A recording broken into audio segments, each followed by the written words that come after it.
चलिए, आपसे यदि कोई पूछता है कि बताइए how many type of the charge, charge के कितने प्रकार होते हैं, तो मुख्यतः आप बताएंगे दो ही होते हैं, लेकिन जो स्पेशली जो है उसका जनरेशन होता है वो तीन तरीके से की जाती है। तो टाइप ऑफ चार्ज यदि आप लगाते हैं हेडिंग टाइप ऑफ चार्ज, ठीक है, तो आप बोलेंगे यहाँ पे दो टाइप क्या है, एक पॉजिटिव चार्ज और एक नेगेटिव चार्ज, ठीक है। तो इसमें बोलते हैं हम लोग जो है कि यदि आप राड लीजिए, ग्रेफाइट राड लीजिए, ग्रेफाइट राड को जो है रब करके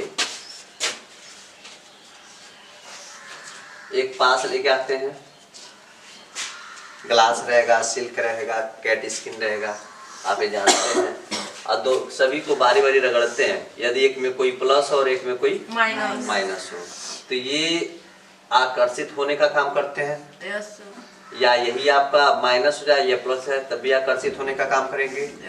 यानी असमान जो है आपके आवेश जो है एक दूसरे को जो है आकर्षित करने का काम करते हैं, ठीक है।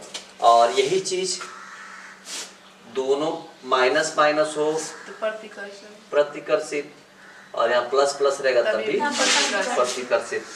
तो इससे आपको ये समझ में आ गया कि जो हमारे टाइप ऑफ चार्ज हुआ करते थे, जो आवेश के प्रकार हुआ करते थे, ये जो है दो तरीके से होते थे। कौन कौन से दो तरीके होते थे? एक धनात्मक आवेश होते थे और एक क्या होते हैं, ऋणात्मक आवेश। यही शब्दों में आपको लिखना है, ठीक है। साथ ही साथ आप इसमें ये बता दीजिए, आप सिंपल सा आपका क्वेश्चन होता है कि सर हम मानते हैं कि जो है जन खुरपाती दिमाग है कि सर ना पॉजिटिव है ना नेगेटिव है, जैसे सिंपल सा बोलते हैं ना कोई मेल में रहे ना फीमेल में रहे, तो उसी तरह इसको आप बोल सकते हैं ना कोई जो है प्लस चार्ज हो और ना ही कोई माइनस चार्ज हो, तो वहाँ पर बोलते हैं न्यूट्रल हो जाता है, न्यूट्रल चार्ज हो जाता है, ठीक है। तो इस कंडीशन को हम बोलते हैं क्या, उदासीन। उदासीन, बेचारा उदासीन हो गया, उदासीन आवेश, ठीक है। तो ये कॉन्सेप्ट है आपके, तो इसी को शब्दों में आप लिख लीजिए। आवेश मुख्यतः दो प्रकार से होते हैं। प्रथम जो है आप लिखें क्या, धनात्मक आवेश, और दूसरा लिखें ऋणात्मक आवेश। आप धनात्मक आवेश में भी थोड़ा लिख लीजिए, आइए ना। धनात्मक आवेश जिसमें इलेक्ट्रॉनों की जो होती है ना संख्या, एक तरह से हाँ संख्या ही कह लीजिए, वो क्या हो, लेस देन हो, क्या हो, लेस देन हो। हाँ, धनात्मक ऋणात्मक उसके बाद लिखिए उसमें ऐसी धनात्मक में, हाँ ऐसी पदार्थ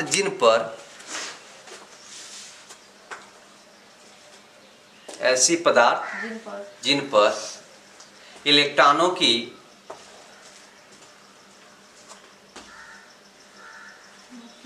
संख्या, इलेक्ट्रॉनों की संख्या कम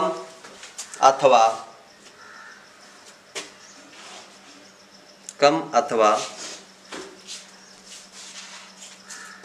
उत्पन्न होने वाली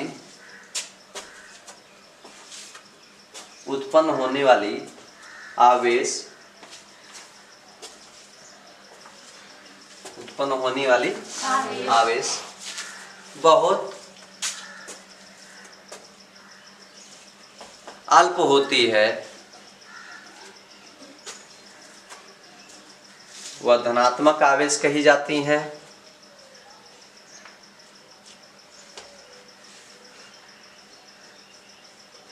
वह धनात्मक आवेश कही जाती हैं।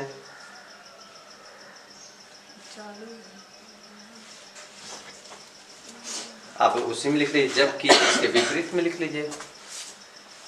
दूसरा लगा दीजिए हेडिंग आप लोग, क्या लगाएंगे, ऋणात्मक। ऐसे पदार्थ इलेक्ट्रॉनों की अधिकता के कारण, इलेक्ट्रॉनों के अधिकता के कारण उत्पन्न होने वाली आवेश, उत्पन्न होने वाली आवेश को क्या कहेंगे? ऋणावेश कहा जाता है या कहते हैं।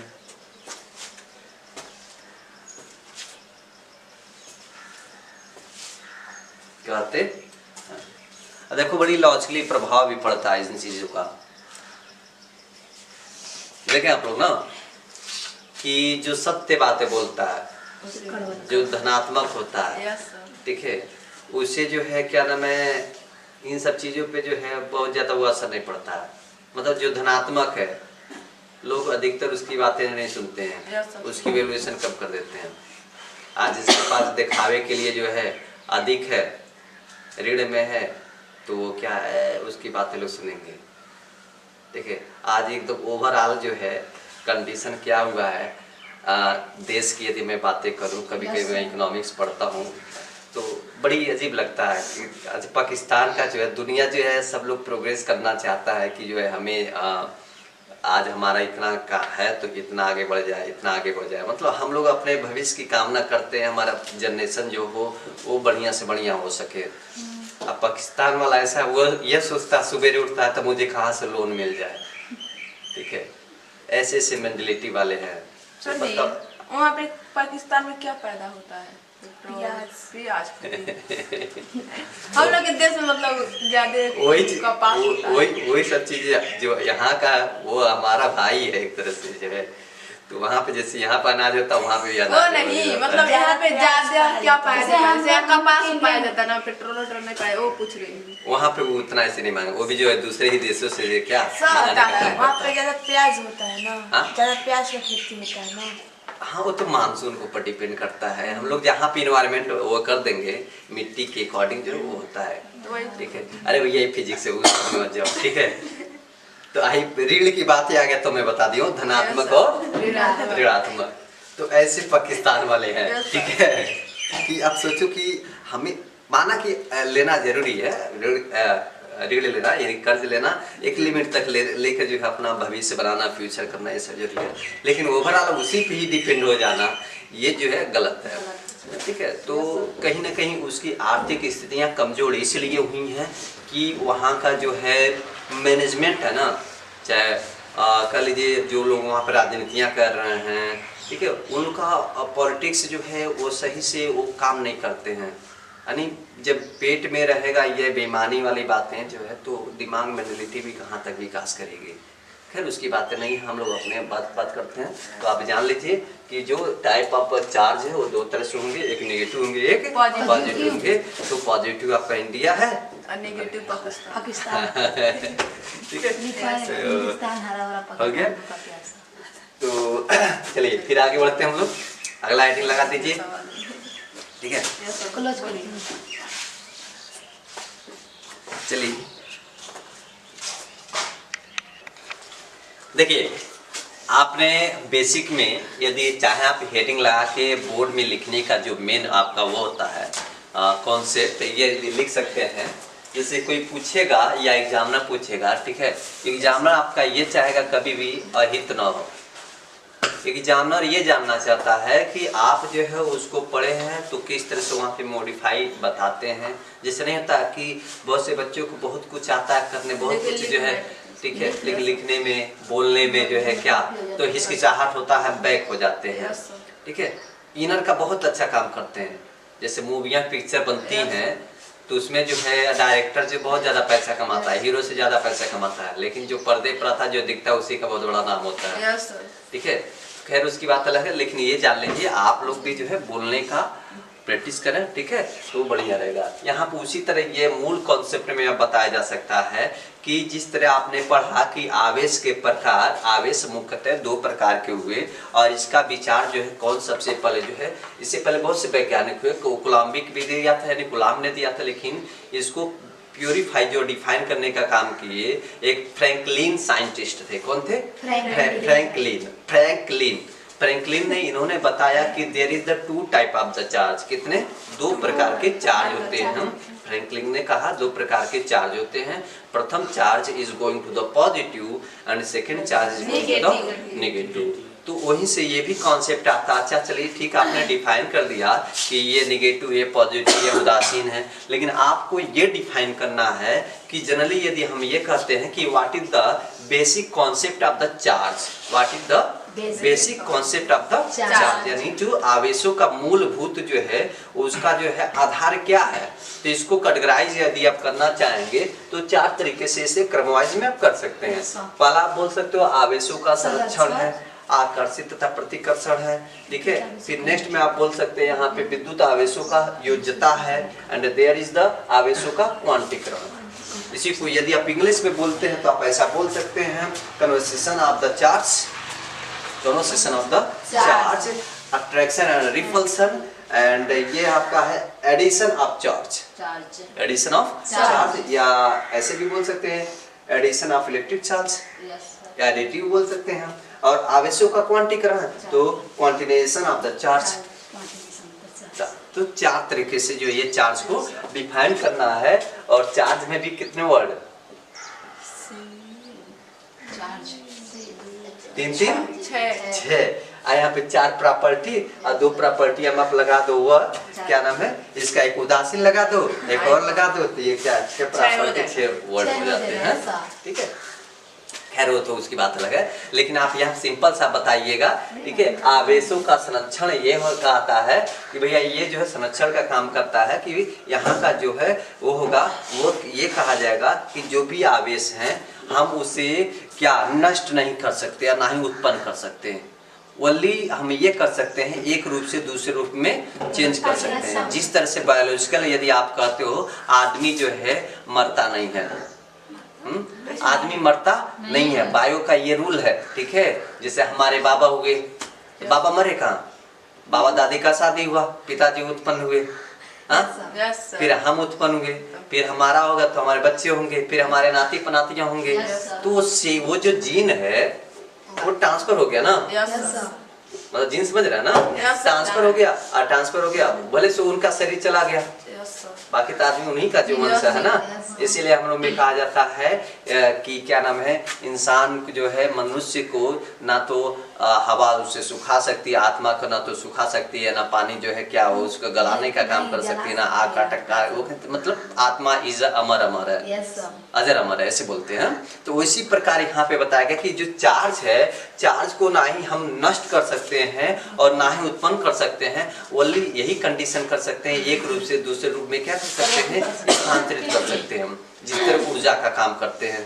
तो आप इसमें यही डिफाइन करेंगे, ना तो नष्ट किया जा सकता, ना ही उत्पन्न किया जा सकता है, इसे एक रूप से दूसरे रूप में स्थानांतरित किया जा सकता है। आकर्षण तथा प्रतिकर्षण, जहाँ पे सजाती आ जाए, सजाती का सेंस ये हो रहा है कि जहाँ पे प्लस प्लस या माइनस माइनस, यानी लाइक चार्जेज हो तो प्रतिकर्षित, अनलाइक चार्जेज हुआ तो क्या हुआ, आकर्षित, यानी अट्रैक्शन का काम करता है। यानी सजाती में प्रतिकर्षित, विजाती में आकर्षित का काम करेगा। देयर मीन्स प्लस माइनस या माइनस प्लस, यहाँ पे ये सजाती हो गया, विजाती हो गया, ठीक है, ऐसे प्लस प्लस, ठीक है। तो इसको विजाती और सजाती की बात हम लोग कर लेते हैं, यानी लाइक अनलाइक ऐसे बोलते हैं। विद्युत आवेशों का योज्यता, विद्युत आवेशों की योज्यता यह बताता है सिंपल सा, एडिशन, योज्यता का सेंस है एडिशन ऑफ चार्जेस, कि जितने भी चार्जेस हैं उन सभी चार्जेस को हम क्या करते हैं, यदि Q1 ऐसे लिखते हैं, Q1 Q2 Q3, लेकिन अगला में आपका एक सर प्लस नहीं आएगा, माइनस चार्ज है, तो माइनस ले लीजिए और क्या, ऐसे देखिए प्लस करके माइनस लीजिए, नेक्स्ट जितना आएगा ऐसे लिखते जाइए। तो देखिए प्लस माइनस करके क्या आ जाएगा, माइनस हो जाएगा, प्लस माइनस करके क्या आ जाएगा, माइनस। तो बीजगणितीय योग इसी को बोलते हैं, हाँ बीजगणितीय योग। बीजगणितीय योग का सेंस ये हो जाता है कि उसको जो हम लोग एक क्यूब फॉर्म में दिखा दीजिए ऐसे, ठीक है, यानी देयर इज द यही चार्ज हुआ, खैर छोड़िए उसको यहाँ पर समझा, ठीक है। यहाँ पे डेल्टा क्यू आई ले सकते हैं, यहाँ ले सकते हैं, यही बीजगणितीय योग हो गया, क्लियर, ठीक है। तो विद्युत आवेशों की योज्यता में हम लोग ये दिखा सकते हैं, योज्यता का सेंस हुआ एडिशन ऑफ द चार्जेस। अब ऐसे यहाँ पर लिख सकते हैं, Q1 Q2 Q3 Q4 जितना रहेगा लिख सकते हैं। एट लास्ट में पूरा को समराइज कर लीजिए, सिंबल लगा के लीजिए, हो जाएगा। ठीक है, आप अगला में आप बता सकते हैं आवेशों का क्वांटिनेशन, यानी आवेशों का क्वांटीकरण। आवेशों का क्वांटीकरण क्या बताया गया कि ये पुलज जो गुणज होते हैं वो क्या आवेशों के यानी इलेक्ट्रॉनों के आवेश तथा Q = N और इलेक्ट्रॉनों की संख्या और इलेक्ट्रॉनों की जो आवेश का गुणज होता है वो ये हमारा क्या आवेशों के फॉर्म में होता है। और इसी की वैल्यू आपका निकाल लेते हैं तो कितना टोटल ओवरऑल आ जाता है 1.6 × 10⁻⁻⁹ 19 कूलम हो जाता है। और यही यदि वो अपोजिट में पूछ लेता है कि 1 कूलम में कितना इलेक्ट्रॉनों की संख्या उपस्थित रहेगी तो क्या करना रहता है आपको, सिंपल से इसी को डिवाइड कर लेते हैं 1 करके। तो ये आपको बेसिकली पहले भी बता चुका है गया है कि 1.6 × 10⁻⁹ IC को जब हम इलेक्ट्रॉनों में उपस्थित वाली संख्या की बात कर रहे होते हैं, ठीक है, तो यहाँ पर हम ये देख पाते हैं, इससे भाग कर देते हैं तो ये कितना हो जाएगा, ऊपर चला जाता है यानी 6.25 ऐसे भाग कर दीजिएगा × 10⁻⁻⁻, पॉजिटिव 18 हो जाता है। समझ पाए? जैसे ये ऊपर गया तो आपका क्या हो गया पॉजिटिव 10/19, ये 1.6 है तो 10 से गुणा और 10 से भाग, अब ये कितना हो जाएगा 16 हो जाएगा। और ये हो गया है 10/19 और 10/18, यहाँ पे 10 है तो एक और यहाँ सूता लेना है तो सीधे 100 हो जाएगा। तो ये 100 आगे लिख दिए, यहाँ पर 18, यहाँ पर 18 बच जाएगा, 100/16 काटिए तो इतना आ जाएगा। ठीक है, तो ये चीजें जो हैं बहुत आसान होता है। आप जो है इसीलिए कहा जाता है कि बुक जो है घर पे सेल्फ स्टडी होना very must important to date for your basic point. तो ये चीजें आपको समझ में आया। There is the 4 concept of the basic concept of the charges. What is the 4 concept of that? What is आवेशों का संरक्षण यानी concentration of the charge, and the second is going to the attraction and repulsion, and third is the additive of that electric charge and the quantization of charge। ये 4 तरीके हैं जिसको लिखना होता है। इस तरह से लिखेंगे आपको नंबर बेटर मिलेगा। ठीक है, और आपका यूपी बोर्ड से है तो लिखना और उसको शुद्ध रूप से समझना, इस पे बहुत ज़्यादा एग्जामिनर जो है प्रभावित होते हैं। वीडियो को लाइक सब्सक्राइब शेयर करते रहें, कराते रहें, जो भी डाउट है एकदम पूछते रहें, हर समस्याओं का समाधान आपको यहाँ पे दिया जाएगा। Thank you. देखो ये बेसिक है यूनिट ऑफ चार्ज। तो अधिकतर हम 2-3 तरीके से देखते हैं, MKS CGS होता है फुट पाउंड यस, ये ठीक है। तो खैर इसको नहीं, बस इन दोनों में अधिकतर। तो आपके लिए बोर्ड के लिए तो बस MKS काफी है, लेकिन इसमें भी बता दिया जा रहा है CGS में। आप यहाँ बोल देते हैं आवेश के लिए, ठीक है, तो गुलाम बोल देते हैं, गुलाम बोलते हैं C से। बट यही चीज आप यदि इसमें आते हैं CGS में आते हैं सेंटीग्राम सेकेंड में, तो Q = आप NE की बात करते हैं ना, तो सेंटीग्राम सेकंड में हम लोग ये देखते हैं, ठीक है, ESU एंड EMU और ESU EMU और एक जो है फैराडे भी बोल सकते हैं। क्या बोल सकते हैं? फैराडे।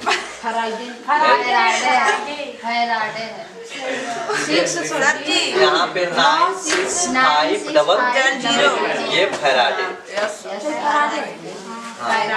फैराडे, इतने कुलाम इसमें होते हैं। ठीक है, एक सबसे बड़ा मात्रक होता है फैराडे वाले में। ठीक है, तो जनरली ये सब चीजें जो है आपको जानना है। तो ESU इलेक्ट्रोस्टैटिक्स, ठीक है, इसे स्टेट कुलाम भी बोलते हैं, स्टेट बैंक मत बोल देना। ठीक है, इलेक्ट्रोस्टैटिक्स कुलाम, अदरवाइज हम वैसे बोल सकते हैं स्टेट कुलाम बोल सकते हैं CGS में। EMU इसमें कितना होता है 3.0 × 10⁹ ये ESU, ठीक है, इतना होता है। और इसी को जब EMU में आते हैं यानी मैग्नेटिक के लिए, चुंबकीय के लिए, तो चुंबकीय में जो था 3.0 × 10⁻10 हो जाता है। कितना होता है 10, कितना हो जाएगा। इसमें आपका फैराडे में इतना रहता ही है, अर्थात यहाँ पे सीधे ऐसे बोल सकते हैं यदि इसको हटा दें तो क्या इसको ऐसे लिख सकते हैं क्या? देखना यहाँ पे थोड़ा टेक्निक, 10 to the power 9 और यहाँ पर 10 to the power इतना 1 हो जाएगा तभी ना 10 हुआ, 9 10। बोलो भाई इसको क्या हम 1 कूलाम बोलते हैं, इसमें 10 से मल्टीप्लाई कर दिए यानी 10 कूलाम इक्वल हो जाता है। किसके इक्वल होता है? 10 कूलाम। ठीक है, यानी यहाँ पर आप लिख सकते हैं EMU, ये चुंबकीय क्रिया हुआ तो 10 कूलाम के बराबर। यहाँ पे इतना देखते हैं तो इतना ESU के बराबर हो गया।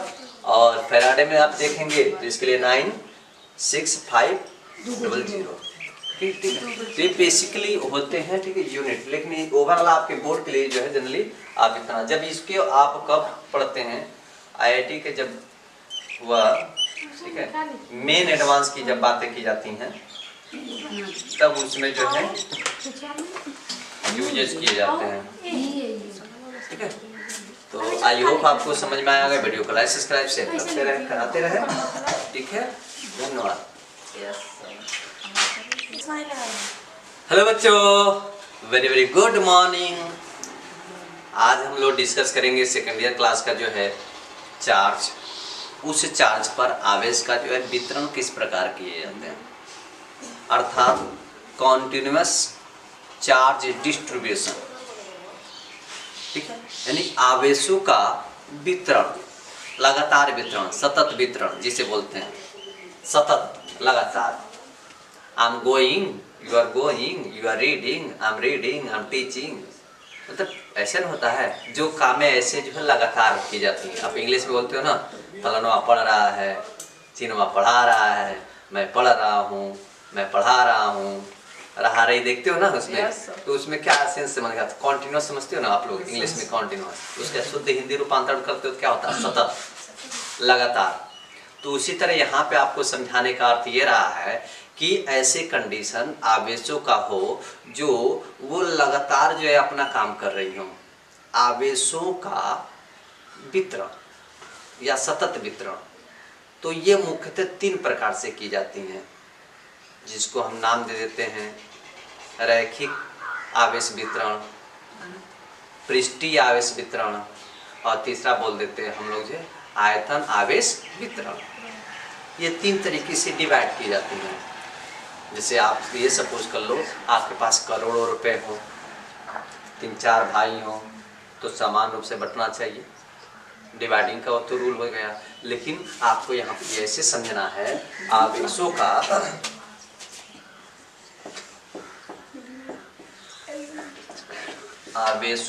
सतत वितरण।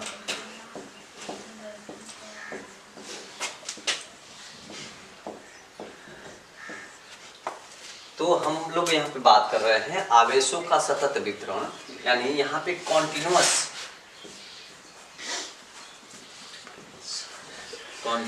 Charge distribution.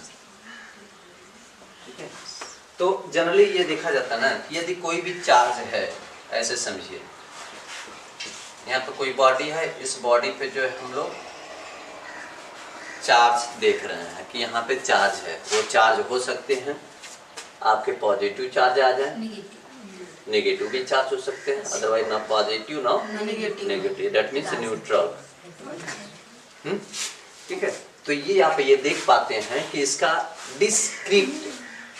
डिस्क्रिप्ट का सेंस ये हुआ कि आप ये चार्ज को लगातार देख पा रहे हैं कि ये आगे बढ़ती जाएगी, किसी भी डायरेक्शन में चली जाएगी, किसी भी direction there is going to the upward, आगे की ओर, पीछे की ओर, लेफ्ट की ओर, राइट की ओर, यानी ये जो है किसी भी दिशा में जा सकती है चार्ज।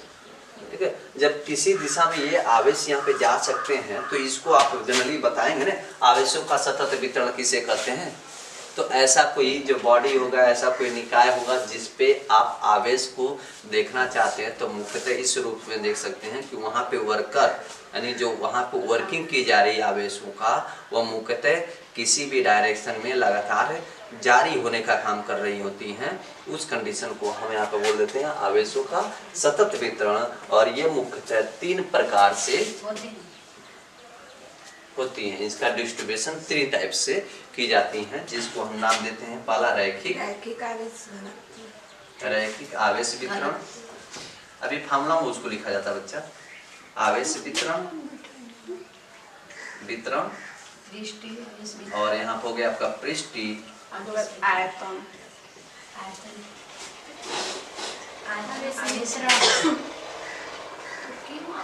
और यहाँ पे हो गया आयतन आवेश वितरण।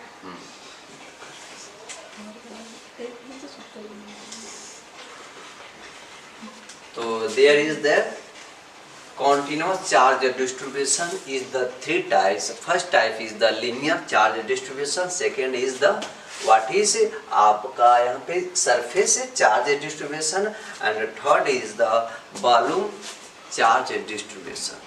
तो पहले हम ये जानना कि यहाँ पे रैखिक आवेश वितरण किस तरह से होते हैं, कैसे ये काम करते हैं, ठीक है। तो अब देखिए रैखिक का सेंस है, रैखिक, रैखिक। तो जनरली यदि हम ये देखें लीनियर चार्ज डिस्ट्रीब्यूशन में,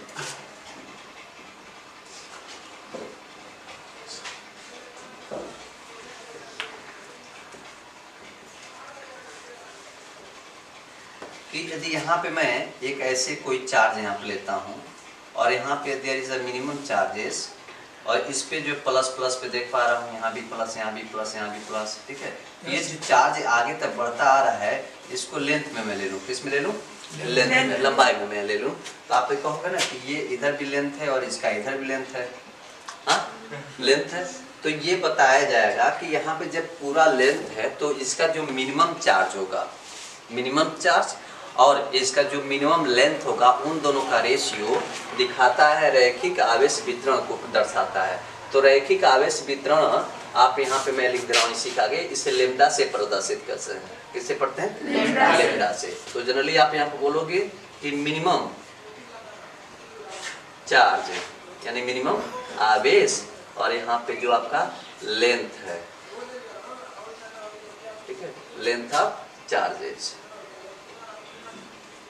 तो यहाँ पे क्या देखोगे बच्चा कि यहाँ पे आपका डेल्टा क्यू और यहाँ पे आपका डेल्टा एल, ठीक है, इक्वल टू लेम्डा। ऐसी को जो है जब डेल्टा जो दिखाता है कि वो मिनिमम को दर्शाता है, और जैसे कुछ समय पास हो जाते हैं, कुछ समय बीत जाते हैं, तो इसी को हम लोग किस में कन्वर्ट कर देते हैं, डी में कन्वर्ट कर देते हैं। अर्थात यहाँ पर लिख पाएंगे यानी D q upon d L, right. और इस केस में क्या कर देंगे आप, मल्टीप्लाई, यहाँ पे लिख दूंगा, यहाँ से बाद यहाँ पर आ जाएगा, ठीक है। तो lambda d l equal to क्या हो गया, डी क्यू। ये कॉन्सेप्ट बन जाता है चार्ज के लिए। यानी आप ये समझ पाएंगे कि जितना भी लिनियर चार्ज डिस्ट्रीब्यूशन होता है, रैखिक आवेश वितरण होता है, वह उतना ही आप यहाँ पे क्या करते हो, चार्ज और लंबाई के अनुपात के बराबर होता है। और वहाँ पे यदि हम चार्ज का एक्यूरेट देखना चाहें तो वहाँ पे लंबाई से सीधे उसमें मल्टीप्लाई कर दीजिए तो ये निकल जाता है। तो आप यहाँ पे प्रश्न ये उठ रहा है, यदि आप चाहे इलेक्ट्रिक फील्ड लगा रहे होते हैं, चाहे फोर्स लगा रहे होते हैं, तो वहाँ पे ये जनरली हम डेल्टा क्यू का मान वहाँ पुट कर सकते हैं। कैसे, यदि मान लीजिए हम लोग लगाते हैं ना, ई इक्वल टू फॉर्मूला पढ़ चुके हैं 1/4 pi epsilon naught q upon that r square, ठीक है। तो ये मिनिमम की बातें की जा रही हैं इसमें। तो यदि हम यहाँ डेल्टा सेट कर देते हैं, डेल्टा क्यू या डी क्यू, तो क्या ये वैल्यू यहाँ तो पुट की नहीं कर सकते हैं, कर सकते हैं ना। तो एक नया इक्वेशन बन जाएगा यहाँ पे। यदि इसको डी के फॉर्म में मैं लेके चलता हूँ तो यहाँ पर आएगा 1/4 पाई एप्सिलॉन नॉट, और यहाँ पर जाएगा lambda d l upon r square. बच्ची तो आप ये इसको नोट करके यहाँ ये वाला नोट करके फिर इधर नोट कीजिएगा। कहाँ से सर जी, आप इसको यहाँ पे आवेशों का सतत वितरण में ये 3 टाइप हुए, यही आपका ये रहा। इस पे फिगर को दर्शाते हुए रैखिक आवेश वितरण lambda, minimum charge upon length of charge यानी delta Q upon delta L. फिर उसके बाद हमने इसको डेल्टा को इसमें डी में कन्वर्ट कर दिया, d q upon d l करा से मल्टीप्लाई कर दिया, lambda d l equal to d q. उसके बाद आप यहाँ पर आ जाइएगा, जो 11 बना गया, ठीक है। तो बहुत आसान होता है। आप घर पे जो है बुक लेके पढ़िए, आप एनसीईआरटी को भी पढ़ लीजिए, साइड बुक भी पढ़ लीजिए, टीचर भी पढ़ा है उसको पढ़ लीजिए, जो भी आपके माइंड में डाउट हो रहा है फिर उसको आप पूछिए, तब आपका ग्रोथ जो होगा माइंड का वो कंफर्म हो जाएगा, ठीक है, ग्रोथ भी करेगा और जो आपके डाउट भी हमेशा के लिए ख़त्म हो जाएंगे। तो आपकी लाइफ बहुत बेटर बन पाएगा पढ़ाई के आधार पे। वीडियो को लाइक सब्सक्राइब शेयर कराते रहें। धन्यवाद।